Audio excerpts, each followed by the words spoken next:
Welcome back again. This is Fox. Another Anno 1800 video today. This is more of a showcase of an island that I've been working on. As of the making of this video, we have just had the release of a new DLC called Seeds of Change. It introduces the new Hacienda, some new mechanics in regards to producing dung and fertilizer, which really helps you streamline your production in the new world. I've been testing this 3 or 4 different ways. I'm going to show you 2 today. I'm going to show you one, which is an island just dedicated solely to making coffee. Another one which is then using the coffee to make ethanol, which when we get the last installment of this DLC series, I think it's going to become the new meta. It's going to be very, very powerful. If we electrify the new world, or if they electrify the new world for us, which I think they certainly are going to do. So, this is the island that I've been working on. It's just a basic island in the new world. I really like this island. It's got a big coastline. It's doing a lot of other stuff apart from the coffee. I'll touch on that quickly. All of the coastline is being used to make fish oil and in turn tallow. I'm making 109 tons of tallow, 25 tons of gold from these fish oil factories. The specialists I'm using are Captain Moby. He gives me tallow and gold. I'm then using the veteran whaler. He gives tallow at a rate of 1/5. Mother of pearls at a rate of 1/4. And then I'm just using the generic items that make these at 0 workforce. So the printing press, the bell, and the ferrous. They are also being boosted by a zoo set, I believe. No, I haven't got the zoo set on this island. I did remove it. But yeah, you can boost these fisheries even further with 2 zoo sets. There's the teeming lakes and the ocean predators. I think one's a 25% boost and one's a 15% boost. So you can get these really quite high. Nearly 400%, I think, by the time you're finished. But yeah, for now, we're going to talk about this island and the Hacienda and how I've integrated it into this island. So this island is making me 810 tons of coffee a minute. When you put this into perspective, my best before the introduction of the Hacienda was around 640 tons a minute. So it's almost a third again of the amount of production that we were able to produce just by introducing the Hacienda. So here is my Hacienda. There's plenty of videos out there explaining how the Hacienda works. To put it in a nutshell, you need a population of 1,000 on the island to get the radius full. This is my population down here.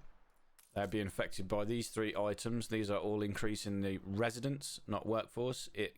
The radius increases by the number of residents, not just pure workforce. So I'm using the paper of prenatal preservation. This gives me 3 extra residents per house. This Jacob Socko, the charitable banker, gives me 1 extra resident per house per each one of these items. This is 3 residents. Yeah, fish, bread, and fried plantains, I believe. This one is from the marketplace.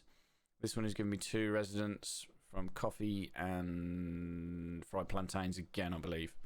So yeah, these are the 3 best items. Well, I think they're the 3 best items for just increasing genuine population without workforce. So Saint D'Artois, Papal Paper, and Jacob Socko. That means each one of these houses is, well, would be at 32 if I were giving them sewing machines, which I am not. So yeah, this little cluster here is giving me all the population I need for the Hacienda range to be max. Now, I purposely put the Hacienda in this position so that I could get Hacienda farms on this island and obviously this main bit up here. So the main thing that the Hacienda does when you're dealing just with an island like this, making farms and stuff, is it enables you to create dung. Now, to create dung, you need an animal farm within the radius of a Hacienda fertilizer works. Now, these Hacienda fertilizer works, these need to be inside the radius of the Hacienda. The animal farms, however, do not. Now, I set up this island earlier on, and I tried to have the animal farms outside the radius, and then the Hacienda works just on the edge. But it didn't really make sense to me. This, as it stands at the minute, is the better option, having your Hacienda works in the middle, and then the animal farms that are making the dung right next to the Hacienda farms, because obviously they can transport the stuff straight to it. So I'm making 75 tons of alpaca wool a minute. This makes me 17 tons of dung. You can see I only need 7, so I'm producing way more dung than I need. And I'm producing 12 tons of fertilizer when I only need 9. So I'm overproducing on the dung. It doesn't really matter because the dung's a byproduct anyway. It just comes, the animal farms just produce it, so it doesn't matter if you overproduce it. The alpaca farms, I thought, well, there's no point just wasting the alpaca wool, so I am making felt. See down here? This trade union is the zero workforce items that we spoke about earlier, making the fisheries, the fish oil factories at zero workforce. I just put the felt factories in the catchment of that, which means they're at zero workforce. Which means we can boost them. Felt production boosted by 50%. So these felt production buildings are at 225% flat out. I have 14 of them on the island. 2, 4, 6, 8, 10, 12. And 2 down here. What can I do for you? Turning all of the alpaca wool, well, there was a little bit being used to make the ponchos, into 63 tons of felt. Now, again, I was just testing this as a bit of a hybrid island, just because I can use the felt that's being made for my toys and stuff like that when we attempt another record run. You don't really need to do that, but I mean, you need to have the animal farms anyway to create the dung. So instead of just binning the alpaca wool, I thought you might as well turn it into felt, and then you could even turn it into the bombing weavers, into the bowler hats that the bombing weavers make for your obreros and scholars if need be. So yeah, there's no point wasting the alpaca wool anymore. Well, no point wasting it. We didn't need to waste alpaca wool before. There was no reason to build animal farms on these sort of islands. There was just no benefit from it. So on the grand scheme of things, it does take up quite a bit of space. I mean, look, this area here is taken up by the alpaca wool farms and the Hacienda fertilizer works. But we're making 70 tons of felt, so it's a good trade-off. But once we've got this dung and the fertilizer, that means you can boost your farms dramatically. So this is a Hacienda farm. This is a Hacienda coffee farm. Again, they need to be in the range of the Hacienda. So I've just corrected them on the outside of the circle here. These are being boosted by fertilizer in use. This is the silo. This is the new silo. You can see. This is the building here. Fertilizer silo. It uses fertilizer. Now, there was a statement released by Ubisoft saying that the way these Hacienda fertilizer works is going to be changed. They produce very, very slow. It's a base rate processing time of 5 minutes as it stands. They told us it's going to decrease to what? We don't know. Maybe a minute. I mean, with these workforce items and increasing the working conditions, we can get it down to 2 minutes 13 seconds. So if we can half the amount of these that we have to have by getting it down to a minute, it'd be excellent. It will save a lot of space. But at the minute, it's still pretty usable. If you spam them in here, I mean, there's a trade union in here somewhere as well. These are at zero workforce. Can't even see it. Oh, it's there. So I managed to get all of these inside the trade union, making these zero workforce as well. Except this one on the edge here, but yeah. So once the Hacienda crop farms have got the fertilizer, this increases the productivity by 100%, and it gives whatever good they're making back at a rate of 1/3. That's the true power. Not only is it increasing the productivity, you're getting coffee beans or whatever you're making as a byproduct. So at a rate of 1/3. If you pair that with the tractor, 200% productivity boost, minus 50% workforce, and another coffee bean at a rate of 1/3, you're getting 2 coffee beans every 3rd cycle for free, plus a 300% boost from using the tractor and the fertilizer. So the real power of this new silo and the fertilizer is using it in tandem with the tractor. Yeah, to put it in a nutshell, with the items that I've got in here, which is the arborist, this decreases the number of modules and gives me some tobacco. Horticulturalist Herman increases productivity a little bit, reduces the modules again. We're getting peppers, potatoes, and grapes. I only need 76 fields for this farm to be working at 560%. Now, this has got a production rate of 10 seconds. So it's making me 6 tons of coffee a second, and then every 3rd cycle, this city is a magnet for genius. we're getting 2. So we're getting another 4. So it's 10. I think it's 10 tons a minute from these farms. Well, we can work it out. We've got 16 coffee plantations. I don't know if there's a way of finding out how many of these normal Hacienda coffee plantations we've got. I suppose we can count in total. Can't be bothered. And suffice to say, they make a lot more than a normal coffee farm, plus the number of fields is just ridiculously small compared to that. 2, 4, 6, 8, 10, 12, 14, 16, 18, 20, 2, 4, 6, 8, 10. I got 30, so there's about 14 normal coffee. Well, plus these are rare.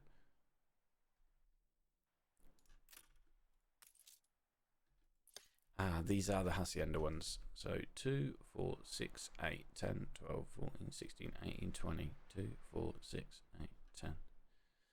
31 Hacienda coffee plantations. And about 15 normal coffee plantations. 15 or 16 it said. Yes, 16. Now when you think these work at 11 seconds. How thrilling. So a little bit slower than the Hacienda one, but they're using 201 tiles instead of 76, so you can almost fit 3 Hacienda farms in the amount of space that a normal coffee plantation field takes up. Plus we're getting an extra coffee bean every third cycle from the fertilizer, as the normal ones are. But yeah, I mean it's pretty much 2 times as efficient, because we're taking up 76 tiles instead of 201. So it's absolutely bonkers that the amount these produce. So we're producing 815 tons of coffee beans a minute from these 40 or so coffee. If there's 40 in total, 8, 10, divide 40. So if you average it out between the Hacienda farms and no, that doesn't work because we're using Marco as well to make the coffee beans. That I'm mumbling. Anyway, we're making an awful lot of coffee beans from the coffee roasters as well, because Marco gives coffee beans back at a rate of 1/2. So half of the coffee beans, almost half of the coffee beans are being produced by the coffee roasters. Yeah, anyway, these new silos are bonkers. When the production time comes down for the fertilizer works, they're going to be even more powerful. Just enables you to cram a load of farms in. They just don't take up any space, you can see. It's actually quite tricky to utilise these in a good way, because the normal coffee plantations cover such a large area. You can stretch the fields out and snake them around places to cover a large area. You can see they're very useful, these type of coffee plantations, just to fill in the gaps and fill in the fields. Whereas if you've only got 76 tiles, they don't stretch that far. You have to sort of pre-plan where you put in the farm field, where you put in the Hacienda farms down, because you can't stretch the fields that far to fill in all of the blank spaces around. So that is a downfall. They have such a small amount of tiles that you can't stretch them very far and utilise the space as well as a normal coffee plantation. But yeah, crazy. Absolutely bonkers. This works really, really well, actually. I mean, you get the odd... Could have done with a few more warehouses in, but if you check production, it sometimes dips quite low. I mean, I think the lowest it goes is 760, but then it always comes back up to 810. The items I've got in the actual coffee roasters are Marco della Mocha. You have to use this if you're making coffee. The main reason being, it gives coffee beans back at a rate of 1/2. So you only need half the amount. You only need to produce half the amount of coffee beans that these roasters make, because Marco della Mocha, every time a production cycle is done, is giving you 1 coffee bean back. Well, every other time a production cycle is done is giving you a coffee bean back. And then getting these at 0 workforce, so I'm using an extremely loud bell, which is minus 50% workforce, and then the coffee sommelier, minus 50% workforce. This just does change the workforce to Honoleros, but because they're at 0 workforce, it doesn't matter. You can see, click on it, no workforce. So there are 150 coffee roasters on this island. 150. They produce at a rate of 13 seconds. So every 6.5 seconds, we're getting a coffee bean times 130. Yeah, it's a lot. A damn lot of coffee beans being produced by these coffee roasters. There's nothing else to the island, really. I do have a botanical set on here somewhere. the Andean one is showing here. This increases 25% productivity of the coffee plantation.